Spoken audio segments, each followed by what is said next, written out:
Another week. Another Dogs victory. Another victory. But it's another victory for the Back Yourself podcast because we clawed back the last couple games of this round where the refereeing started to go in our favour because that's the only thing that matters in this sport, you know? Whoever the ref decides they want to win, we're starting with this. Will win. Unless Titans are playing and on Souths. Wow. Souths really shocked me this round, to be honest. How garbage. As to how bad that one team can be, but obviously, round 25 in the books now. 2 weeks to go before palms get sweaty, knees weak, arms get heavy, and September footy rolls around. But kind of feels like September has come a little bit early after the Dragons lost this week because now all these idiots, like, as soon as the narrative becomes going into this week, oh, Dragons win, and, you know, everyone else is fucking in the rear view mirror. Now, obviously, Broncos win, Raiders win, all these idiots win, and Dragons lose. Souths did not win. I can confirm for everyone that didn't happen. Knights won, which someone had to win that game. Otherwise, like, both teams should have lost, in my opinion. But, with saying that, Chris, your Dragons fall today, but the premium boys get a victory. So, how was your feeling? Look, it's fine. And Dragons, Zarafos brothers, you get a shout out early, but you'll get it at the end as well. Again, it's not the end of the world. It's kind of like the Penrith game. It doesn't mean anything. You still got 2 games, very winnable games, and you really need to win 1, and that's it. Speaking of the Penrith game, do you want to do a quick victory lap around the No. We'll get to that later. You're very humble in victory. But I'm humble in victory, but I want to say September has come early because Raiders won as well. So you got to add that into a factor as well. Because now, everyone's going to fucking try, except for the team coming first. Which feels like December came early for these guys because the Melbourne Storm... Oh, sorry. What the fuck am I talking about, Melbourne Storm? Who played on Thursday? Manly! The inbreds. Yeah, that's right. I have to yell at them now, even though I still like them.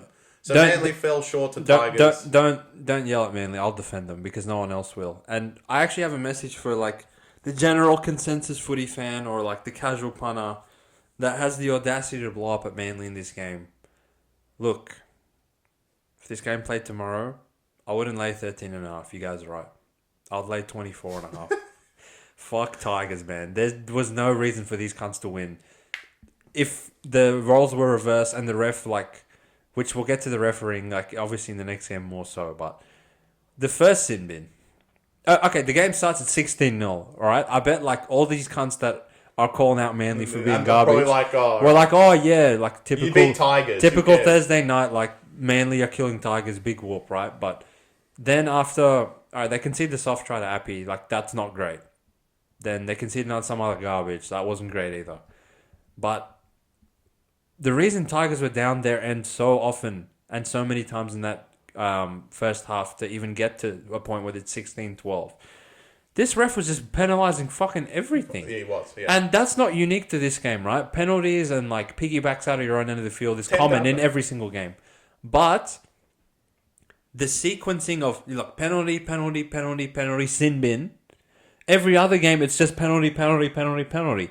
Yet this piece of waste, Peter Go, was like, nah, that's too many times fucking... Who went off first? The imbecile that scored. Bullymore. He broke the line and gave it to Tommy, and then, like, he sin-bin him for no reason, and you're like, all right, like, fine, Tigers, like, they got a sin-bin, they'll probably score a couple of points because their attack's not bad, but Manly will still get him in the end, right? As soon as he comes back on, 5 minutes later, Ola Koatu, the most dangerous hit... Yeah. There was no mitigation in that because, I mean, he doesn't have a Bulldogs jersey on. And Olakawatu gets in, man, and you're like, all right, fuck's sake, like, Manly, like, can they just hang in there? And they did. And they did, right? Tigers scored, like, some ricocheted, some weird tries. Obviously, the final one where Bullymore, the imbecile, dropped it on their try line, like, didn't give a chance to have Manly set their defense, and they score immediately off that. And then, obviously, Lockie Galvin's little chip over the top. Tigers get the bounce. They score again off that, right? So, again, down 2 players for 20 minutes and conceding those weird tries. That's actually a recipe for, like, a 30-point blowout in any regular fucking circumstance. A normal team in Manly's situation would lose by, like, way more than what it ended up actually... But it's Tigers. But it's Tigers, right? So... Even with 2 sin bins, they could have lost. They should have lost with 3 sin bins. Because... 5 minutes after Olakwatu comes back on, now, honestly, like, the refs are so incompetent that they couldn't even sin bin the right guy. They sin bin Corey Waddell for, like, the most marginal contact I've ever seen. And Paseka comes in and follows him up and actually shoulders old mate in the head. And I was like, well, that's worse than Olakau'atu's one, right? So we're probably in trouble. Paseka's going to get sin bin. And he goes, Corey, get out of here. I was like, they couldn't even do that right. But obviously it's Tigers, so they start shaking. And Tommy, like, puts the whole fucking of 4 Pines Park on his back, scores 2 tries in 2 minutes. And you're like, fuck, if these guys just get one more, they're literally going to win. And obviously, like, Subs, Butterfingers just let him down at the end. Manly with 12 men were creating space like there was no tomorrow. I guarantee you, if this was 13-on-13 for the entirety of this game, it would have been more so of what you saw in the first 10 minutes of 16-0. At that point, I thought this could be 50-0 with the way Tigers were playing. But now, obviously, the Leichhardt, like, they fired up for them and they didn't quit, which you would give Tigers some credit for, because we'll see a bit later of teams that, like, went up early and quit, where Tigers went down early and came back. So fair play to them. But this, in my mind, Chris, like, there's no indictment on Manly. There's no, like, mitigation in terms of how I see Manly. The only mitigation that exists happens in the following game. But the fact that Manly lose 6 tries to 5 in a game where I feel like the perception would be different. Hypothetically, right? In the 50th minute, Manly cop a send-off and they lose by a try. Everyone would be like, oh, they had a send-off. Yeah. But when it's... You're still down to play for 30 minutes. So in my mind, it's the same thing. Now everyone's like, Manly sucks, which makes no sense to me. But fair play to the Tigers. They give themselves a chance to award that wooden spoon, which I'm sure they're fighting that they don't want. Lockie Galvin, a few of the boys post-game said, look, the like scramble in the defense that we've had and the efforts we've been playing with the last couple of 1 or 2 months, I'd say, since that Sharks game where they lost 50-6, very like suggests that they don't, definitely like it means something to them to not win that wooden spoon. So fair play to Tigers for coming almost off the bottom of the ladder. But obviously now they have a bye next week. And if Para lose to Dragons, which anything's possible in that game, they will actually be last heading into the last round where only point differential will give Para the chance to not get the wooden spoon because Tigers are that bad differential. Well, Para win next week, it's over, right? So correct. They've got to hope that Para actually loses to Dragons, which... Dragons probably have more to play for than Para do, but last game at Bankwest, we'll get to more of that in the preview. Yeah, so my Manly Warringah Seagulls. You know what? You're right. This means nothing. And why it means nothing is similar to when Dragons beat Melbourne. And now no one remembers that because Melbourne are minor premiers and get to put their feet up until finals week 1. And less than a month ago, they lost to Dragons at home in one of the biggest upsets of the year. So... look, it means nothing until it does mean something, and next week it definitely does. And look, a big contest between the Bulldogs and the Manly Warringah Seagulls. So, look, you guys do put yourselves in a fortunate position, and I guess the draw does help you in a way as well because of the way it's laid out. Obviously, I think I'm going to get to this more in the preview, but basically Bulldogs play Cowboys, so one of them has to lose. Which, therefore, as long as you win your last 2 games, you're in the top 6. Which, that Sharks win today probably makes that last game a lot more winnable, seeing as Sharks... Oh, but now Penrith lost. Fuck's sake. Now Sharks will probably place it to not come forth. Look, we will get to what I think that's more of a preview thing, because we've got to see who's going to try. You know, we're obviously talking about... A lot of people are already talking about Melbourne not trying against Cowboys, which I'm already giving them that, but... Fortunate for Manly is that their draw is Dogs-Cowboys, and unless those 2 motherfuckers want to play for a draw, which even if they play for a draw, Manly will overtake them on point difference. You're saying essentially Manly probably can't come 7th. Yeah, as long as they win, right? They have to beat Dogs. If they beat Dogs, they can't come 7th unless they lose to Sharks. And like if they win the next 2, there's no way they can't come top 6 because Dogs play Cowboys. So, and look, it could flip around and Dogs could actually... I don't think they can finish 7th, but I think it can some sort of way. But look, it would have been a big plus if you actually won this week because... Well, actually wouldn't have, because if you lost the Dogs anyway, then Cowboys would have overtaken you. So you had to win the next 3. And I would rather... Just what we saw from Melbourne is that have a few shit games prior to the end of the season. And... having a loss instead of winning by 2 means a lot more because it actually means like, oh fuck, we actually lost to Tigers. And it actually should wake them up. And I'm hoping a big performance from Manly this week against Bulldogs. Obviously, without their star captain, Golden Child boy, which we'll get to him. But Manly, look, you're still my dark horse of the competition. As far as I'm concerned, you are better than the six in front of you, and you've proven that you've beaten a lot of those teams, pretty much everyone in the 8. So keep going, boys. I believe in you, cunts, and hopefully it turns it all around. Again, like I think if Manly had lost the Tigers outright with none of the like weird sin bin or like calls or whatever, that would raise a huge alarm in my mind. But the fact that the game panned out the way it did and they only lost by 1 try, to me, I'll give them a complete pass. Speaking of the next team, so the Wars are up next. The Saints Quitters. under duress. New Zealand Warriors hosted SJ's last game at home. I'm not clapping for this. Adam Fanua-Blake and Jez Tavanga as well, to name a few. They hosted the Canterbury Bulldogs, and the Bulldogs ran over the top of them. After leading very convincingly, Warriors came out, shot out of a cannon. We were saying, where has this been the last 25 rounds? And it was definitely there because it's the same old Warriors. And in the last 60 minutes, we got the same garbage from the last 25 rounds, which no one really give a shit about the result. I will save the Warriors spiel for the season review that we will do at the end of the season, because me coming here tonight and being like, all right, they went up X amount against Titans, Sharks, Melbourne. Who cares? Now it's just more of the same. Who gives a fuck? Warriors, just pack it up. Like, if there's one game I can't even bear to watch for the rest of this season, it's watching you cunts again, because it was just the same garbage with you losers. I will say, and I'm going to defend the punters here because no one else seems to give a fuck about them. I'm not saying they would have won had Critter gone to the sin bin, and I'm not saying they would have won had Max King gone to the sin bin. And I'm genuinely, in my heart of hearts, I think they still would have lost if both of them went to the sin bin.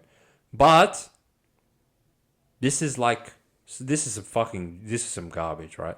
We're already playing. If you're a punter, this was your weekend. This was potentially like your weekend. We are playing in a sport where you're already trying to figure out like who's going to quit and who's not going to quit on a week-to-week basis. You're playing in a sport where the 6 agains and the constant need to have the ball in play dictates possession in like sickening stretches where I think that's why this season, compared to any other season, we've had so many underdogs covering and winning outright, where before the 6 again rule was implemented, the 6 again rule in itself was fine, because when they first put it in, the favourites were getting to like minus 22.5 and covering, because there wasn't variance in it. They will call 6 again if you like did something stupid. But now it's like they're obligated to call 6 again 50 times as soon as you get in the opposition 10. So when you get down there, unless you fuck it up yourselves, you'll get the ball for at least 15 minutes straight. Yeah. Which no one can defend that in this entire sport besides dogs. So that's fine. So we're dealing with both those things. But now, imagine you took the Manly line, watched Waddell and fucking Olakau'atu do essentially nothing and get sin bin for both of them. You take the Warriors line, you watch Critter and Max King do the same even worse, where Rogers literally is fumbling and stumbling on the floor to get up and try and play the ball. And then this kind of has the audacity to say, yeah, there's mitigation. We're just going to put him on report. Well, what was the mitigation? There clearly wasn't any. No, there wasn't. Mitch Barnett had to actually stop play himself, look at the ref, point at his eyebrow saying, can you see the blood coming out of here? Blocker the inbred in the commentary box is saying, I reckon there's a head clash. Yeah. The replay clearly shows copy-paste of what happens tomorrow night of Cam Murray. Literally the same incident. Where Mitch Barnett is essentially concussed and has a cut on his head. And again, no sin bin, no nothing. So one thing didn't go your way in the Manly game, and then it didn't go your way in the Dogs game. And then fast forward tomorrow night, you take South's line, hypothetically, if you're just the bravest person in the world. And then Cam Murray does the same shit that Max King does, and he gets sin bin. Same as today, Maria Hargreaves. We'll get to him. Well, he gets sin bin for anything. That's fine. Jesse Ramian's one. If anything, there was more mitigation in that one because Fina is like running at speed away from him, dropping a little bit. There's another person in the tackle. He's sliding down. That was probably the most argument for mitigation, but he didn't fucking get that argument. So, again, like, it's just a guessing game. We're like breaking our neck and trying. No, as far as punting goes. We're like, the other stuff, I'll let you get to the narrative. But the punters, like, we're trying to break our neck to get half a point of value and a point spread and blah, blah, blah, just to fucking see 3 cunts get sin bin. That's fine if you're going to sin bin them, but at least, like... be consistent. Give the cunts that took Warriors line the same calls. It's unbelievable. Agreed. All right, can I get to my narrative? It's all yours. Well, look, it seems like everyone else that hit head high this week got sin-binned. If someone can pick out a play this week that someone hit someone high and they said it was all goods and it's okay, they can stay on the field. I'm sure you guys find some ones that they touch them here and they're like, yeah, all right. But a shoulder to the head always seem to get sin-binned, but it doesn't happen for Bulldogs, does it? And obviously their golden child that they continue to praise over and over and over did actually get a week for what he did, even though he didn't get sin-binned. And Roger has to sit out 11 games and sit out the rest of that game, but Critter was on the field.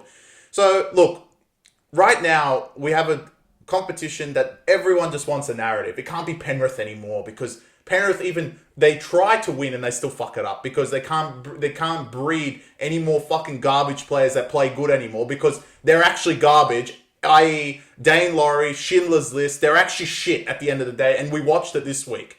So they had to find another narrative. It can't be Melbourne because, Sydney is the team that everyone wants a team in Sydney to play gun. And last year, this is actually the Newcastle Knights. You think they just went 10 in a row and then play like garbage like they have this year, just conveniently? No.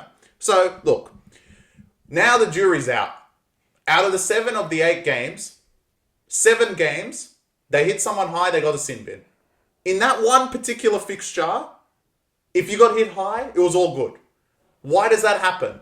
In a game with Bulldogs involved. They are the golden childs of the competition. Anything they do is now automatically thought in the eyes, do we actually want to fucking call it? And if this is the trend going forward, that the NRL just picks one fucking team, it's actually not even the NRL. It's the refs themselves. They don't want to be the ref to fuck up the fairy tale. That's all it is. They want to be the ref that is, you know what? I'm going to make sure I give him every opportunity to win another one and win another one and win another one all the way through. And that's what it looks like because from that point going forward, every single head-high tackle was a penalty and a sin bin. Cam Murray's was a good one. Maria Hargreaves today was a good one. Ramian's one was a good one. They were sin bins and Critter did 10 times worse and wasn't. So, now that our jury's out, and obviously I'm going to say this on TikTok and everyone's going to be fucking blowing up, now Bulldogs even scrape the hair of anyone in Manly, they're going to get sin bin. Because that's what's going to happen in this fucking sport. Because Bulldogs now, everyone has put this attention on Critter. And we've addressed Warriors probably wouldn't win that game anyway. But everyone's put attention on him now. So the NRL will be like, look, oh shit, we gave Manly 3 sin bins. We gave Dogs 0. Conveniently, they play each other. So let's make sure we push the calls towards Manly and give Manly a win. And look, Dogs will have an excuse anyway because all you Doggies fans will always figure an excuse if you guys end up losing a game. And Critter's out, so there's your excuse. So, look, not to say that I'm not going to take Manly anyway, but as far as I'm concerned, if the penalty count does not go in Manly's favour in this particular game, I'll be very surprised because that's what's going to happen. I agree because they haven't done it. I agree with you. Like the NRL, when they fuck something up, they have just a stupid approach to like evening things out. For most teams, except Warriors. I mean, you guys just never get any calls. Yeah. And I would guarantee my life that if Roger had hit Critter with that same hit, there would not be some mitigation bullshit argument. They would have sin-binned him, so that's fine. Now, I don't want to be the pod that just comes on and talks about the ref all day because that's shit, right? Yeah. But it's actually getting to a point where at the end of the day, we are a punting podcast and you have to actually address this garbage when you're fucking handicapping these games now. Certain refs especially, like, I'll get to Jared Sarden's calls for Melbourne, like, just putrid. Putrid. And that went our way. And that went our way, right? Like, we sent out Melbourne minus 15.5. We'll analyse that game when it gets there, but I mean, to give Fa'alonga's try a try. Imagine Warriors did that. Yeah. They fucking would sin-bin him that. For trying to put the ball on the ground on the try line, they would sin-bin him. So, like, it's just... It's actually... Like, I stay up at night thinking, like, all right, is there an agenda for, like, some teams? Is there, like, orders from higher up of, like, all right, go out there and, like, call the game a certain way? Are these refs just that incompetent that it has us thinking that certain teams are favoured or not? I don't know, but... It's very strange to me that Dogs are the only cunts consistently that seem like they get away with shit like this. This year. We're not saying every year. No, last year, it would happen all the time. They were like the laughing stock of last year, right? But this year it seems like the NRL's kind of pushing, which is good. It's good for the league. Like, obviously the Doggies fans get behind them like there's no tomorrow. People, like, are starting to get to a point, and this happens with a lot of teams, right? Where they're shit, they become decent, then they become very good. In the intermediate part where they're like ascending and becoming good, teams love to love them. But now Dogs are starting to get to that point where like teams are kind of, people and fans are kind of rooting for their downfall, right? I saw like the people defending Dogs and Critter were like most of the people in the kennel that are just like blind love and faith, which is fine. I'm fine with that, right? But the neutral fan was like, all right, this is like really getting fucking ridiculous. And I think like a lot of people would have been rooting for the Wars because Sean Johnson is such a beloved player. But to see the game pan out in that way, again, Warriors would have lost anyway. They're fucking shit. And I'm kind of disappointed that this is going to detract from Bulldogs holding another team scoreless in the second half. This is like the 9th half of footy that they've done that this year. Screams elite status, to be honest. But for them to like, to even just not even give Warriors a chance to do anything, I thought like really took away from what would have been a good result for Bulldogs had they won otherwise, down 12-0, and just took away from the spectacle of the night that like the whole week we were waiting, oh, like what the fuck Sean are going to do, blah, blah, blah. But 40 minutes into the game, Capewell and fucking Niakura are playing in the centres, and these cunts didn't even cop 10 minutes in the bin for us. Pretty garbage, in my opinion. Yeah, well, obviously, Shauna, unfortunately, you'll make Wotes FC again because you were awful. You were awful, especially the first tackle. He dropped the ball in the first like, set. But like you've had a great career, son. Yeah, doesn't really matter. So doesn't really matter. You, but.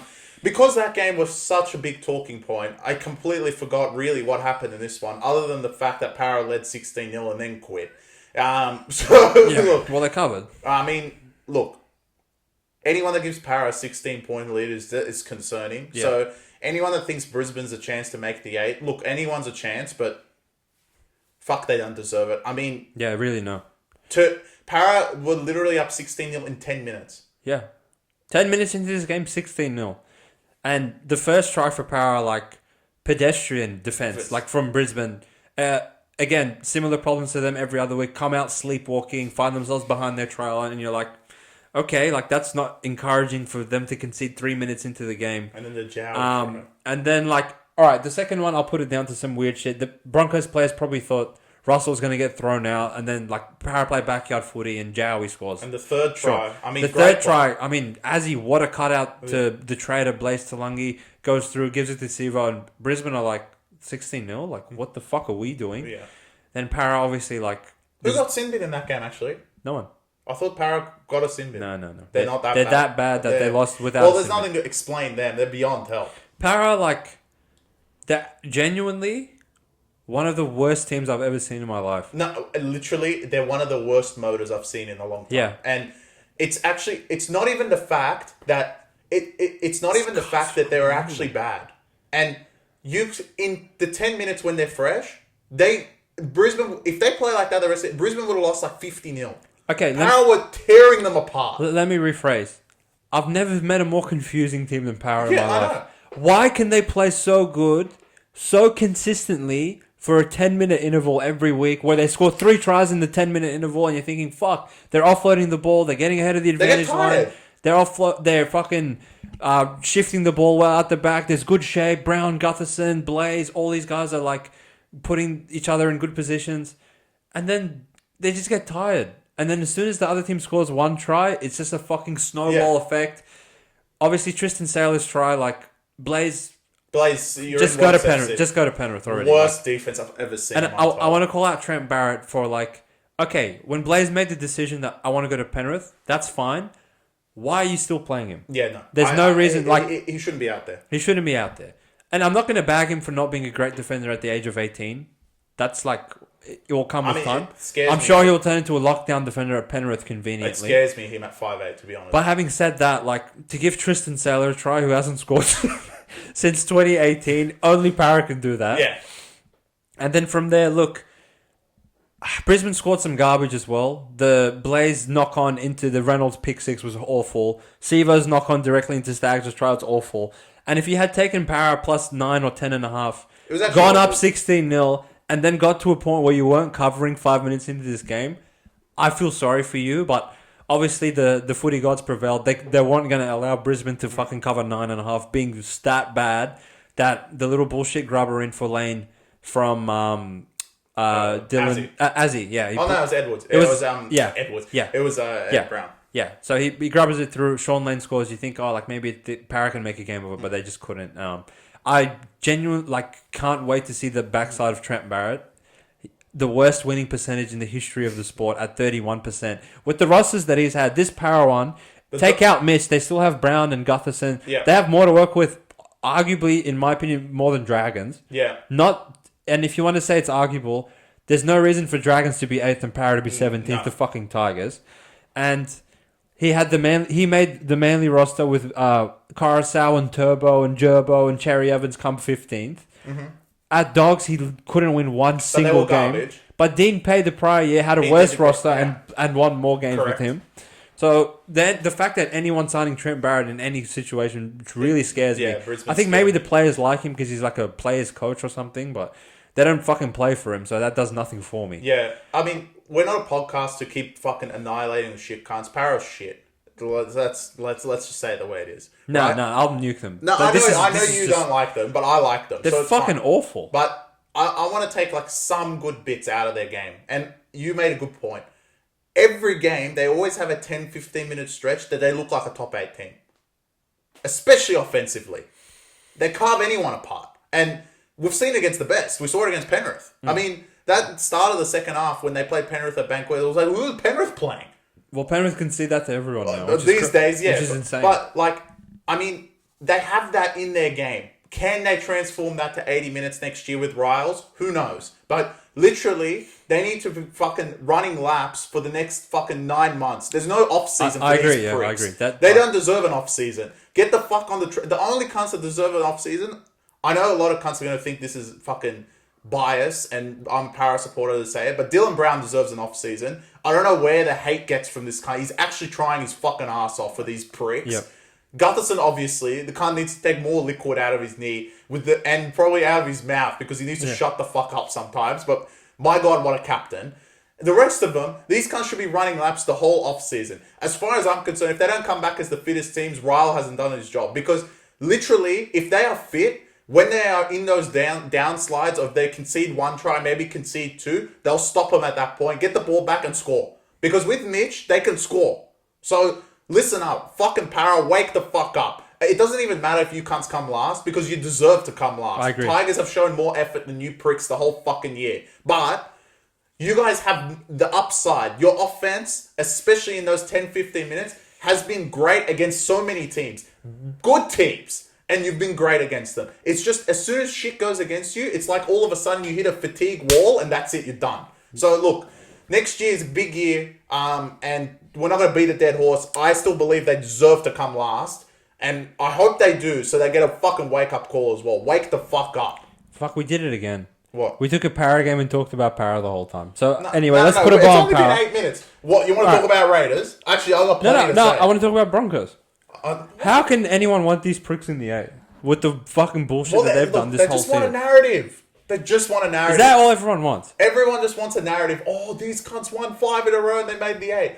Now the Dolphins have gone and put their fins back into the ocean and eaten by a shark. They've fucked off. Yeah. Well, they actually have it. Next week's a big game, but Which will be they comical. should fuck off. Absolutely. But it's literally a narrative. I don't know why no one wants Dragons in the 8. You know how comical they are?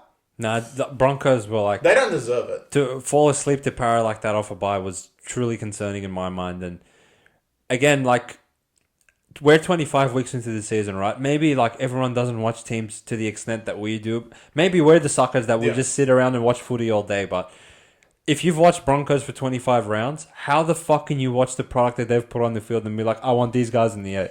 They just want anyone but Dragons, apparently. I don't know why. It seems that way. But yeah, Brisbane got out unscathed in the end, but the signs of what you guys dished out, if you do get in the 8, it's going to be one and done very easily to whoever you play week 1. Apparently Reece can come back. That's not going to help these losers. They're beyond help. In my mind, they're just fucking beyond help. So that's fine. But speaking of teams that are beyond help, Finns, unfortunately... No, Finns didn't play. You forgot. I'm surprised. I know why you forgot. Because you believe in my demise. Sound the fucking alarm. Sound the fucking alarm. The Canberra Raiders have beaten the Penrith Panthers at GIO Stadium for legitimately no reason. Yep.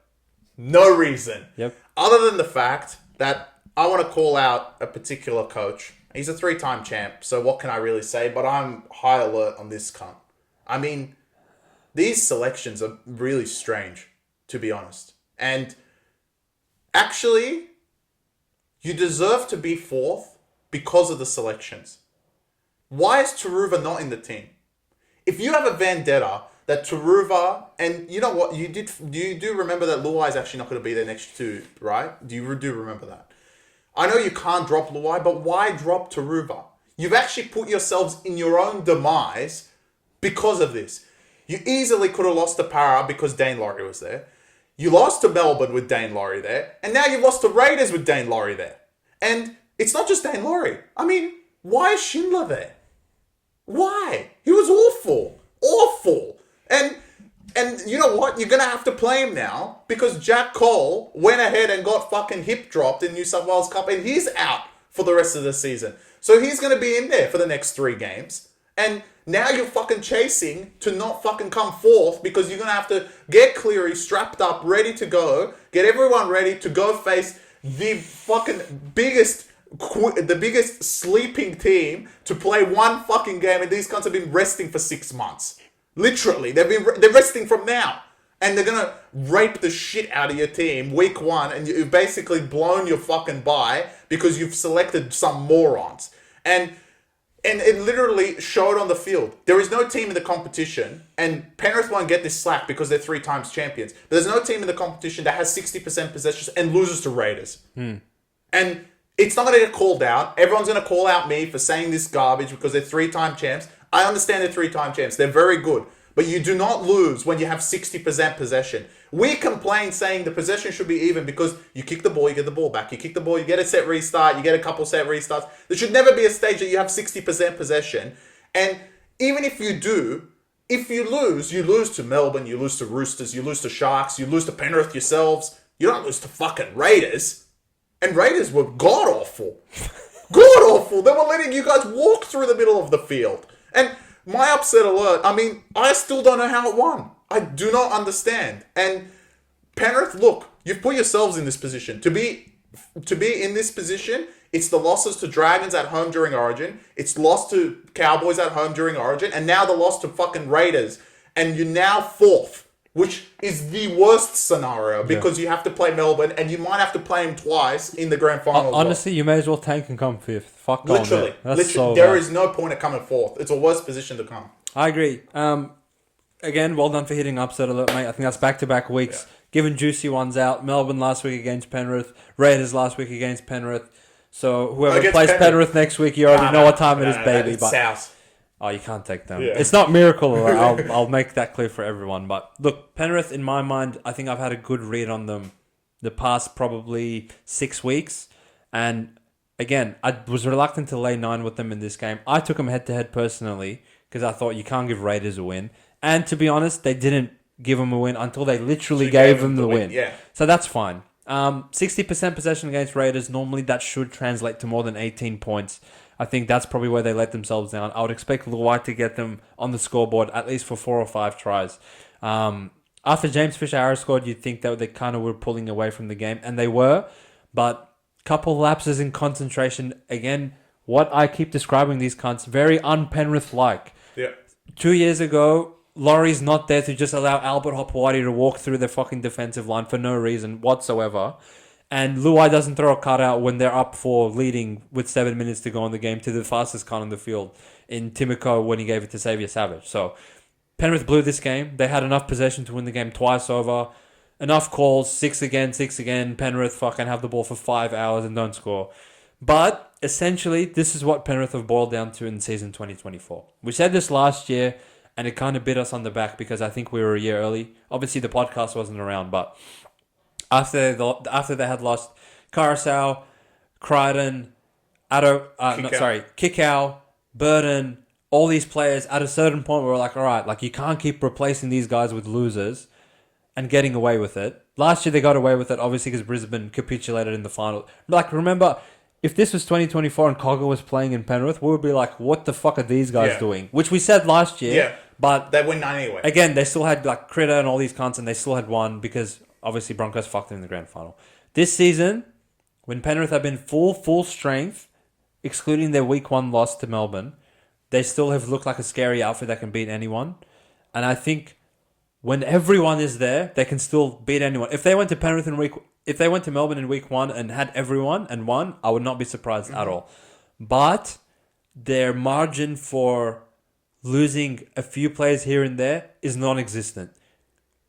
You saw in the Melbourne game when Liam Martin and Sorensen weren't available and they brought the two peasants in, they lost. They will never lose that game in blue bet to anyone. This week, Laurie's playing wing, Schneider's in because Cleary's out, Sorensen's still out, Mitch Kenny's still out. They lose again. All the games where they didn't have their origin players and they lost to literal dirt opposition in Cowboys with no players and Dragons with no players, they would never lose those games in previous seasons. So, it becomes honestly, if I was Penrith, if you gave me the option of finish second with a few injuries or finish 8th with a healthy roster, I would take the second one. These cunts can honestly go on a string of beating Dogs, Roosters, they can. Anyone, but they need everyone. Yeah. If they don't have their complete 1 to 17 of their like top ranked thing, they will lose. Maybe even to Roosters or something. Well, they have 1 to 17 week 1? Then it's getting tight now, and these bums are going to have to play these next 2 games. Fortunately, you have South, so oh my god, you could name anyone, and it doesn't matter because it's South. I forget who they played the last round. Holy fuck, I can't wait to watch South. I forget who they played, so they could win 2 of them. But we said that this week, and look, I sat there saying, yeah, Raiders, but truly in my heart, I was like, Raiders can probably cover because I can't see them beating them by 10, but to actually go out and actually win. Especially, I think like what people had a hard time grasping going into you giving them out as upset alert was obviously like people have memory, like recency bias of Raiders. What the fuck these cunts put on tape in Townsville was atrocious. Yeah. But it was Whitehead's last game at GIO Stadium. Raiders are not playing there again this season. Don't get that wrong.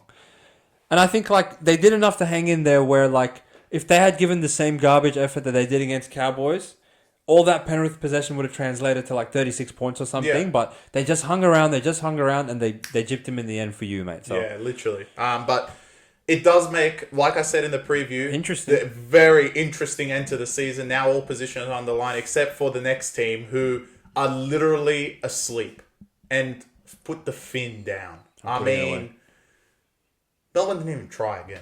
Yeah. It's actually scary. Finn's like, I'm sorry, guys. Wrong place, wrong time.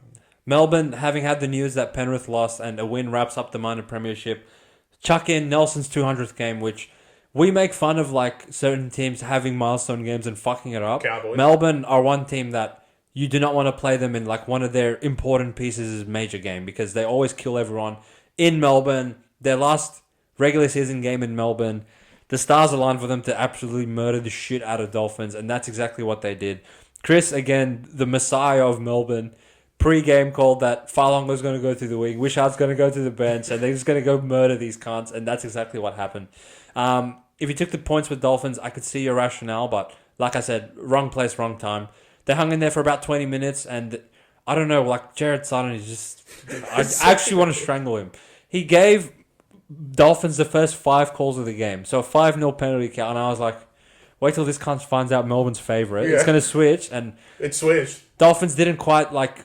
put it together where like Dolphins have actually capitulated so much they can't even score anymore, which is not like encouraging for them whatsoever. I think once the Wayne announcement came that he's going to go to Souths, that can't, when you show him in the coach's box, is asleep half the time anyway. He doesn't give a fuck, and they've just like copped one probably too many injuries for them to hang in the game. So I don't hold it against them, but it was good to see Melbourne beat the dog piss out of them, for me personally. And for the punters that took minus 15 on premium, well done to you boys. Our first winning bet of the round, actually, hilariously enough. Mm-hmm. But even though... See, like, we're very consistent, right? When we get calls against us, we blow up. And when we get dog shit calls for us, we blow up as well. That far longer try. I mean, like... It's on the line. I actually think the cunts in the bunker are the biggest cowards in the world. Because what I hate is the rule that... The ref has to make it like back in the good old days, on when the shoulder charges are around and like probably 10 years ago, the ref could be like, I don't know, I'm going to send it up to the bunker and I'll let him decide. Let him make a decision. But now he has to be like, just check this one thing. Or no try, like, I didn't see it, so I can't say it's a try, so I have to say it's a no try.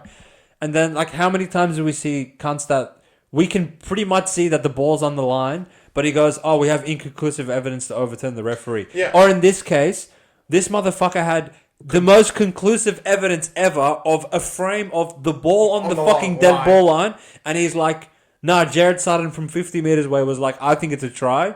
Farlongo got up and was like, this can't call it a try. And then he just said try confirm. If that was like a high leverage game, I would actually fucking shoot one of these refs. Unbelievable. Well, yeah, it could also be the game itself, because at that point it was already blown out. Yeah. It's not going to be news because, what was that? 30-0 to make it 34-0. Who gives a fuck? But just like showing the incompetence, to me, incredible. I don't really want to talk about the game because the main talking point is Melbourne the next 2 weeks and what the fuck they're going to do. And everyone is preemptively taking Cowboys in advance. I'm going to say very careful. I'm going to say this right now. Just whatever you have already on Cowboys, double it. Because I thought of something, and I'm the Melbourne Whisperer. Oh, wow. I actually think everyone's going to quit next week. Wow, okay. And the reason for that is because as much as we're sick of the Penrith dynasty, they are too. So if they can assist Cowboys, getting a little bit closer and not being in their road in case, by some miracle Penrith can't score past South, which is a miracle. It's miracle alert if it was a thing. Impossible, right? But if Melbourne can assist them in moving them up a little bit, they're going to do that. Because, to be honest, Melbourne are probably licking their lips thinking of playing Dogs or Cowboys or whoever fucking decides to finish fourth at this point. Sharks. And probably don't want to play Penrith, which I wouldn't want to play them either. They're 3-time champs, makes sense. So if I was Bellamy, which I've got Bellamy on speed dial, that's why I knew about the Wishart thing, is that I would literally get this line to abnormal levels to even get even punters scared, like 10.5. Because the team coming first is going to be plus 10 or 12, depending on who they run out there. Look, if my hypothesis of the greatest theory of all time hits in this case, that they actually all quit to Cowboys and play and fucking rape Brisbane, which would be really funny. I'm actually a genius because I actually think they would. Bellamy and the whole Melbourne franchise do despise how much Penrith has won and beat the shit out of them every single year. So if there is an opportunity that even in the slightest chance that Cowboys could overtake Penrith by giving them a win, they're going to do that. So I actually think next week, whatever the line is, it's 4 right now, I think. It's going to get to 10, 12. I actually think no one will play. And Bellamy will be like, take 1 week off. We play a fucking gimme game against Brisbane because by that point their season's done. And then straight into whoever the fuck wants to finish fourth. It's an interesting take. I think Melbourne, they're actually too good. Well, no. I'm literally saying Farlongo won't even play. It will literally be under 18. I'm making a different point than you think I'm making. I actually think Melbourne are too good. They actually might have stitched themselves up a little bit. Because, ideally, they would have one less win. They could go beat the dog piss out of Cowboys. And then rest everyone at once, knowing the last game's meaningless. And then, a week is a good amount of time to get your body right, to get your mind right, to start preparing for your opposition in the week 1 of the finals, yada, yada, yada. But having 2 weeks, it's a little long. They're going to get 1 week. I'm telling you. They're going to take everyone off this week. But then, let's say they do that. They don't even run out Farlongo. It's just like the under-18s team at Townsville. Then what do you do against Broncos? No, you run out everyone. You run out everyone. But then, you risk a stupid injury or something. No, you run out everyone. Fuck it. If you're going to get injured in Brisbane when they have nothing to play for, then sure. Yeah, but imagine Munster goes down with a groin injury or something. It's the dumbest shit I've ever seen. Because you cannot rest them 2 weeks. That's what I'm saying. So my point is, they rest them this week, give everyone a rest, and then go rape the shit it's basically, think of it like pre-season. They pre-season play Brisbane, even if they lose, who gives a fuck? Even with everyone, which they won't because it's Brisbane. And then they wake the fuck up, come back home, and rape the shit out of whoever they're playing. I think that's the most logical case And it would be really funny to see like a line of the team coming first being like 12.5. Yeah, I know. The way I think Melbourne will do it, I think they will spot rest half and half in the next 2 weeks. Because, one, they love winning. So I don't think they will ever concede to like, we're just not going to play anyone. So I think next week probably Hughes. Probably Munster. It will be like Farlongo, Wishart and Co. I think Hughes and Pappy will get a rest. Yeah, I think Harry Grant will get a rest. And Harry Grant will get a rest because Garrick will. We'll see. We'll see what happens. I think that's probably more a discussion for the preview. But as far as the game on Saturday went, Dolphins. Jerome Hughes is something else. Like this cunt, just give it to him. Just give it to him. I didn't give a fuck if he rests the last 2 weeks. This cunt is incredible. He won't rest in a team where like he has so many gun players around him. He's the gun of all of them. Yeah. The way he's been playing is actually insane. But we also know that the classiest player of the team is Munster at the end of the day, and he's just starting to find that form a little bit more and more. That Penrith game really helped. That Penrith game like showed the world that look, don't fucking forget about me. I know Pappy's good. I know Grant's good. I know Hughes is good, but you know I've been that guy for a long time. So yeah, Melbourne, round of applause for you guys. To have 42 points on the ladder with 2 rounds to go, like I don't think anyone could have seen that level of dominance coming for the entirety of the season. So yeah, incredible. Well done. And on to your teams. The funniest fucking game I've seen in a long time between Souths and Knights. It was like, all right, I give up. And then Souths came and were like, no, we give up. And then Knights came and said, no, we give up. And then Souths were like, all right, we're finished. I could not believe my eyes watching this game. Souths is something else. Yeah, you take it. So Souths, there was a period of time that you guys were possessed, but that was because Knights quit for no reason, really. And then Knights like... Literally 2 minutes of competence from Kalen was enough to fucking get South to quit. Yeah. And that's actually such a good way to summarize it. It's actually incompetence at this point. And it actually got to the point at the end of the game where we were like, you know what? Can South even be saved by Wayne? Because they're so bad. They're so bad. And like, Knights is something... Nothing's ever settled with Knights. I mean... For them to be 6.5 point favourites and getting pushback to go back to 5 to end in that result, I mean, wow. But Knights were just like, Knights weren't even good. Like, Knights were shit as well. Congo scored 2. He's not going to make team of the week because he'll never be allowed to make it. But, I mean, again, Kalen played for 2 minutes, got the ball maybe twice because in this team, you know, he doesn't allow to get the ball. And... then they just fucking collapsed. And it's sad. That, honestly, I mean, Hawkins, we take the piss on this cunt. Dean.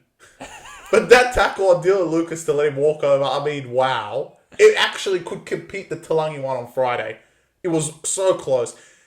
I still think Lucas is worse than Tristan Saylor. So I'm going to say that Lucas one was worse. The backline for South, I hope all these players aren't there next year. I mean... Myers and Monroe just... Oh my God. I actually wanted to make a point, and I don't give out try scorer tips ever on the pod. This is the first in history. Souths have done this. Whoever is like on the Penrith side of the field where Monroe and Milner, if anyone has made it this far into the pod, go and rewatch the Knights and Souths highlights and watch the defensive edge performance of Host, Monroe, and fucking Milne. And Hawkins, all on one end. Holy shit. It's actually unbelievable. The way like Gagai and Fletcher Sharp were just like walking through them. I was like, wow, these cunts are like... Alright, you have first grade, and then you have reserve grade, which is like the cunts knocking on the door. So you would think that, alright, if we plug in a few of these players... It's not that bad. Maybe we'll lose, but it will be like... close enough to where like we can compete. It's like they're bringing these players Jersey like Jersey Flag. Literally. Because Monroe, like, he wasn't even tackling anyone. Milne will just come in on the second row because Milne knows that the center's going to get the ball. I believe that he just comes in on the back row because he just doesn't give a fuck. Which is really funny. So all he wants to do is offload. And then once you move away from that side, you go to the other side. There's Myers next to Footy Thief, next to Host, next to Gagai's little brother. So in my mind, like, I would set the South's Penrith line at 28.5. These guys can't score. Souths will give them tries. Souths gave Knights 38 points. Now Knights are back to thinking they can score. Oh, not this again. Well, I hope they can score past. They almost gave Cogger a hat trick. Wow. I mean, wow. Knights, your season's done. I'm I'm not done with Souths. I genuinely think Kepi is probably the dumbest player in the entire competition, because you can pencil him in for a knock on the opposition's 5-meter line every single week, and B, the penalty that compounds that knock on 2 seconds later. And besides that, Talis Duncan, either put your headgear on or just leave it off altogether. You're not tricking anyone. No one thinks you're giant great. You didn't say anything about Jack Whiten. Jack Whiten, he scored, so I'll leave him alone for this week. But again, he kicked it on second, which is just random. Footy Dean sucks ass as well. Peter, like, you can stop bringing Peter on. So, as far as I'm concerned, Souths have nothing. And I don't even know if Wayne can save these cunts, yeah, I don't to be know honest. if he can. Wayne and Latrell together in unison, maybe, but Souths, like, this year, some of this stuff they've dished up to lose the Tigers, and then 5 days later give Knights 36 points. Wow. Cam Murray, I'll salute you for having to play with these guys, mate. What a fucking player you are. Every time you get the ball, I, like, exhale of, like, oh, fuck's sake. Like, we've got to deal with this guy. And your sin bin was warranted. Unfortunately, you did catch... Was it? It was warranted. Ah, okay. There was no mitigation. Definitely no mitigation. And there was definitely high contact. Forceful. Frizzell obviously fell on the floor like this. Like he was never going to get up again. So, definitely... Maybe Roger should have done that. He copped a concussion, and he will be out for the next 11 days as well. So... obviously Pierce Ball goes down as well. Knights literally have no players. Wow, who the fuck are they running out there? Have no players in the back row, but it doesn't matter when you play South. Oh my god! So you're saying Sonny Bill Williams, aka Dylan Lucas, back to back row, and Mapa Palangi comes in? I assume. I gotta go to the Hunter Stadium next week, McDonald Jones, to watch Mapa Palangi live. Well, there's one stadium I'm not going to. After that comical contest, it got a little bit more comical. You've actually turned into the Roosters Messiah as well. Listen, it took 12 minutes for this motherfucker to do something dumb. And I mean, what does Robbo tell these cunts? And look, actually, I have a bigger rant on Roosters. So you analyse the game. I actually have a different avenue for rants, because I know these are the fans that call out one particular team, even though they have been that this year. But anyway, continue your rant on Titans. Anything to say about them? They're so bad. That right edge defense, to let Tupanua just run around the whole team, is something else. Jojo Fafita, you're captain of Worlds FC. Wow, was that bad? The defense was something else. All right, Titans. The Canberra try did light the stadium. It was really funny. I was really funny. Titans, I'm not going to talk about you guys for the rest of the season. I'm done with you. All right, Roosters. We get it. Trent Robinson deserves to be questioned in terms of his greatness as a head coach, because he is coaching the dumbest footy side in the NRL. And Agreed. For Chris to be able to sit here, laugh and giggle and tap his feet on the floor and say, one of these comes going to get sin bin, aren't they? And for Warrior-Hargreaves to come back from a 4-week suspension, knowing that if he breathes on someone, his loading will get him another 2 weeks. 10 minutes into the game, head high sin bin. Incredible. And you would not see this in a Craig Bellamy coach side. You would not see this in a Wayne Bennett coach side. Ivan Cleary, all of these like elite level coaches that we see. Des Hasler. But yet Trent Robinson, I know he's won a few premierships. Whenever he has, he's had by far and away the best roster of any team in the competition. But ever since that point, now that you could probably still argue he has the best roster in this NRL league, we'll see what happens with him in the semis. Jury's out. But the fact that either A, he's coaching this stupidity and not just the sin bins, but the constant errors and knock-ons and just dumb footy. And B, if he's not coaching it, he's just allowing it, and the players can just walk all over him. Which I don't think that's the case. So I would put it in the first category. Yeah. So Trent Robinson, if I could put you under duress for the rest of the season, I would probably do that. Well, look, this team is second now because Penrith decided to lose. But I still firmly believe they're the sixth best team in the competition. I'll tell you why. Because Roosters fans are very loyal and they're very big fan base, which, fair play, they're a very old club and they have a great lineup and they have Robbo and, there's a lot of players to like on the team as well. Fair play. Listen up, motherfuckers. You guys are literally Sharks this year. And you're the fans that always used to call out Sharks when they had an easy run and beat out of the shit cunts. Let's just put it in perspective for your season so far. Out of the top four, you've beaten none of them. Let's just be honest. You have 0 wins against any else in the top four. And besides Dragons, you literally don't even have a winning record for 5, 6, or 7. You've lost to all of them and you've won one, which Bulldogs, when you actually beat them, they had nothing. Manly, you were another intercept away from actually losing to them. And Cowboys, you only played once. They lost to Purdue. So Dragons are the only team in the 8 right now that you cunts have actually beaten both times. Which actually shows how my analysis of you cunts being shit cunts is actually true. I don't give a fuck if you put 60 on Titans. If you cannot beat someone in the top 4, it just shows that you're just like the fucking Sharks. And everyone bags them out. How many years have we heard the Cronulla Sharks getting bagged out for not beating any team in the top 8? But as soon as Roosters go to second, and I've just shown you proof they have beaten no one in the top 8 other than Dragons, everyone's like, these cunts are gods. Are they going to win the comp? How? They've beaten no one in the 8. No one, not one winning record other than Dragons. They lost games that they were legit favourites in against Penrith with fucking no one, Melbourne with no one. With everyone as well. With everyone. Cronulla with fucking no one. And you still lost to them. And look, you're going to end up playing one of them because you guys beating the fuck out of these stupid shit cunts every fucking week and not having one game that your incompetence actually gets fed for you. Titans today didn't score in the sin bin period, of course.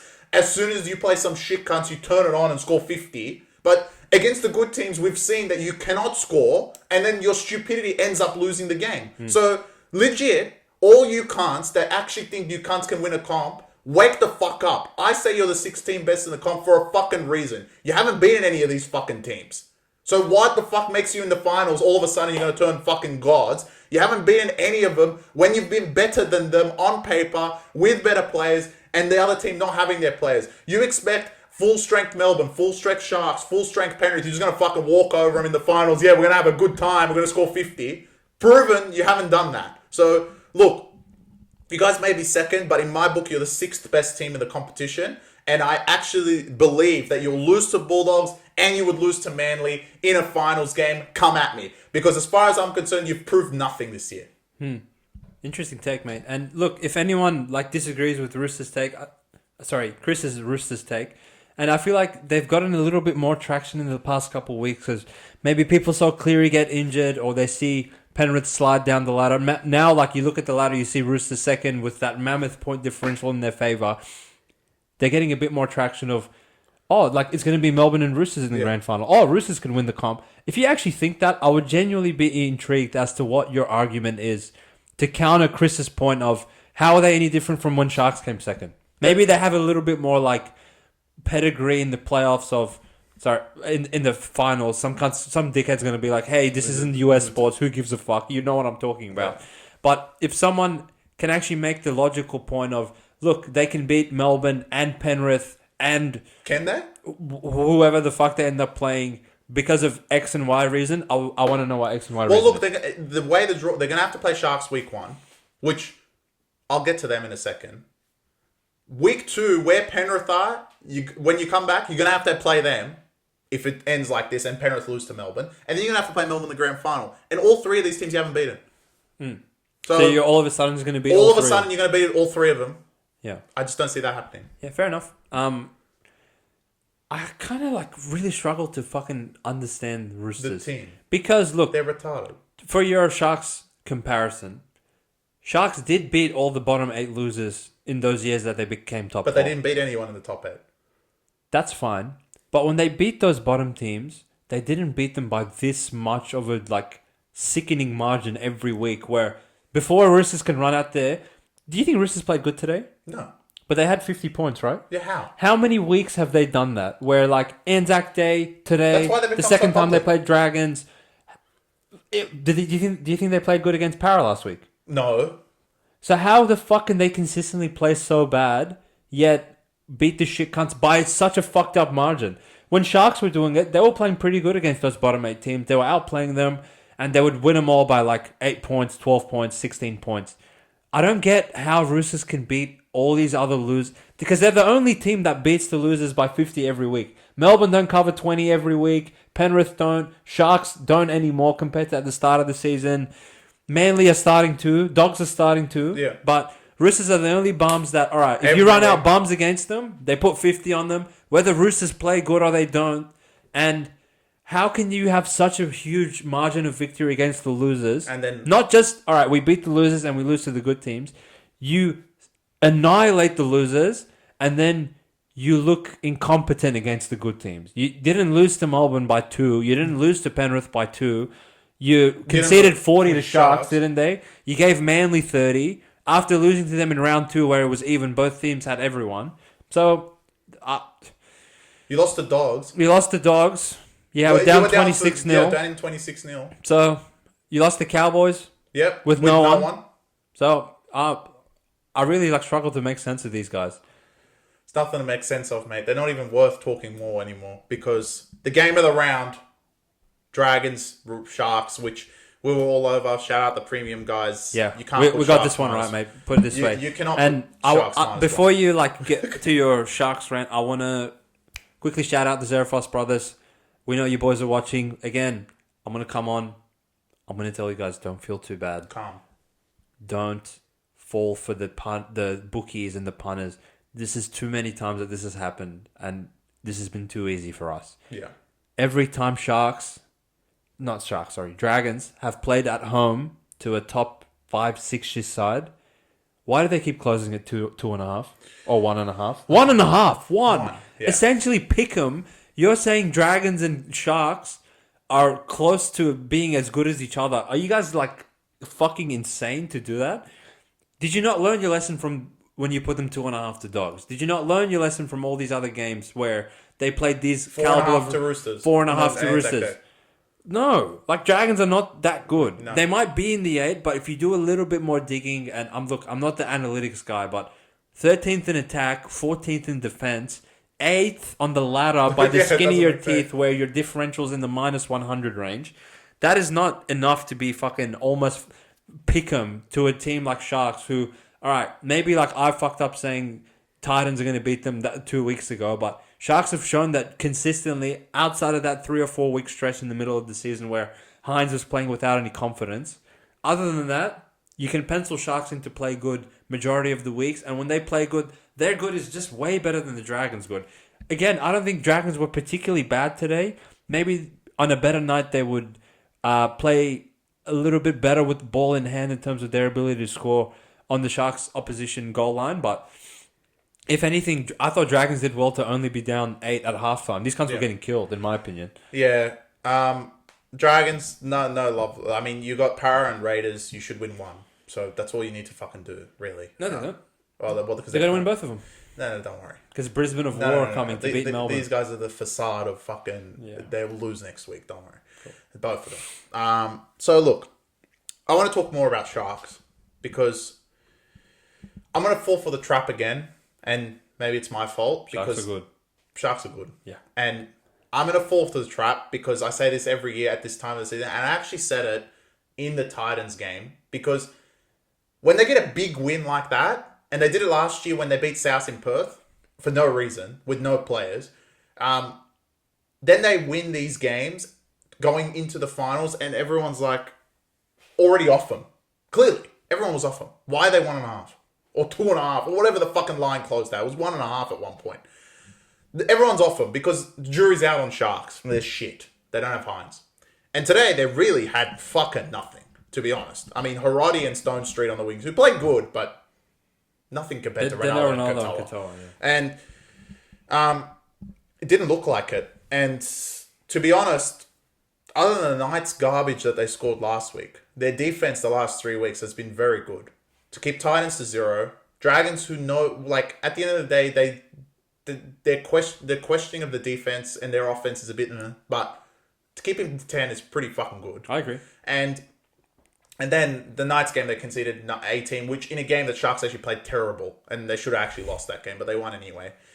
Look, Cronulla, you've put yourselves in a fortunate position, and I am going to continue to say that you guys are much better. You're around, I would say, probably 4th or 5th in the competition right now, in terms of, in my mind, but you guys are 3rd, and if the season does end today, you probably have your best matchup that you could have probably had in the top 4. Better than playing Melbourne in Melbourne. You get to play Roosters, which beat your ass last time at points bet. So I'm sure revenge is on your mind to beat their ass and, get into a prelim final.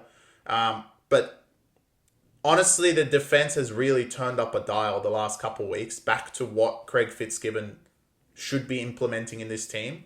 And next week will be a big tell because Confidence Boy is supposed to come back. And he gets at least... The way he's come back also helps Cronulla. He comes back 2 weeks in advance. Unlike Cleary, he's not going to just come back in the finals. He's coming back, gets 2 games under his belt, then goes into the rest of the season, which is very good for Sharks. And likely, even if the rest of the Sharks team quit in the final round, Hines will probably still play because, Fitzgibbon wants the reps, right, against Manly, even if everyone else takes a break.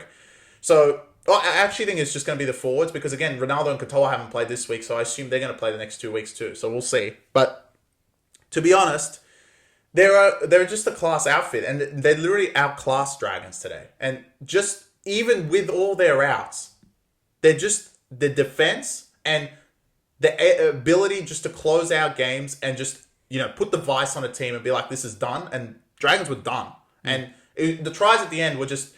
Dragons just fucking quitting and throwing the ball around. Sure. I don't see much of that. But Sharks in that middle period of the game, especially until Kennedy fucking caught it and that was the game over when he caught it in the air.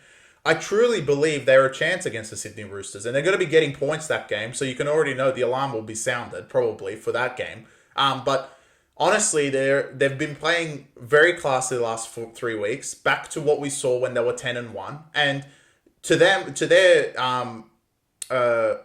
credit, they've beaten Roosters and they've beaten Melbourne. And like I said about Roosters, they have nothing to show this year from the top 4. So, look, Sharks have that terrible performance against Penrith, which the league would have been on notice if they actually won that game. And I said it in that round that if Sharks had won this, everyone would have been like, fuck, these cunts are going to win the comp. And they would have been 11-1. So, look, they should be already in the top 3. We said it when they fucked it up then. They could have easily come first this year and they fucked it. But to have a chance to actually finish 2nd, 3rd, or if you somehow finish 4th, but I'm saying 2nd or 3rd, it's actually a big turnaround this season, especially with next year Adam Fanua-Blake. I mean, to add him to this lineup is something else. But focus on this year.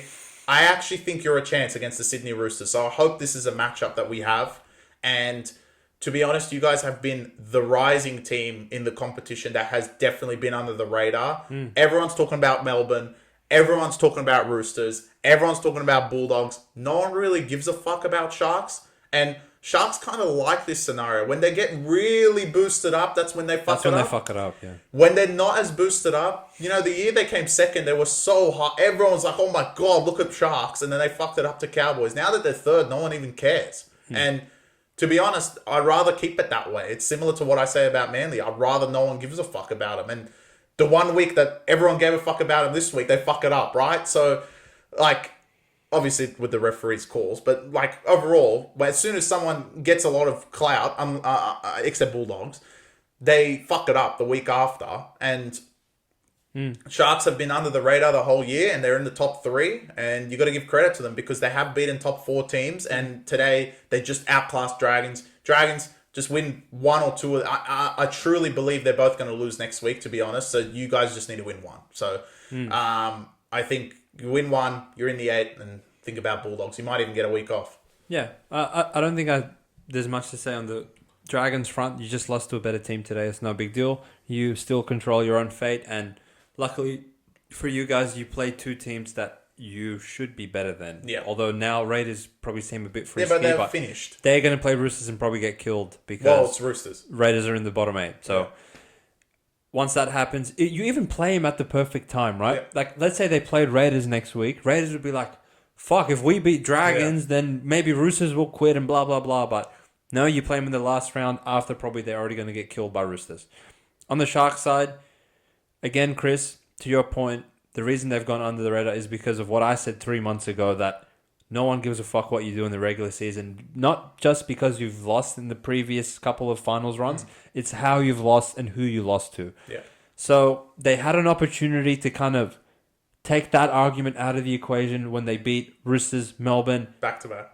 And then Almost that Penrith game would have been like, oh fuck, they've beaten everyone in a sequence of 3 weeks in a row. And 11-1 is undeniable, but they followed that Penrith loss up to a few other stupid losses, Titans, Dolphins. So then people like really forgot about them. And now also, obviously, Hines is their marquee player who hasn't been there for the past 4 or 5 weeks. So people are just probably doing what we did and be like, fuck, these cunts have nothing.